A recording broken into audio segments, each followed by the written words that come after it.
Okay, so what's up mga kabayan? Once again is me, Kuya Jan. Eto, dumating na naman yung aking parcel galing TikTok. Eto nga pala, yung aking double burger na in-order sa TikTok. So mga kababayan, no, i-unbox natin dahil ito po ay nakita ko sa TikTok kung gaano ganda yung quality, at the same time, napaka-affordable ng presyo. Eto, sabay-sabay natin tingnan at malaman natin kung okay pa yung quality nitong ating double burger na in-order sa ating TikTok.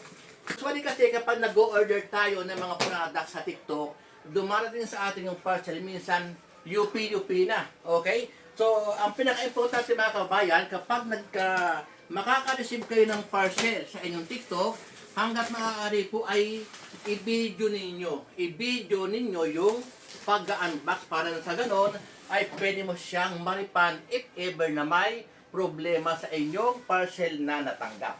Okay, so ito, so far so good naman mga kabayan, at ito makikita natin yung kanyang actual products. Tingnan nyo naman, ang ganda ng kanyang pagkakarap. Talaga naman kung kita-kita nyo yung bubble wrap na ginamit dito sa ating double burner na gas stove. So, ang pinaka-importante dito mga kabayan ay i-check nyo kung wala bang yupe. Kung wala bang yupe, kasi unang-una, ang importante dito ay maging secure at maging safe yung ating parcel na ino-order sa ating TikTok. But anyway mga kabayan, kung sakali kung may problema, pwede mo siyang isole. Refundable po yung mga items within 7 days.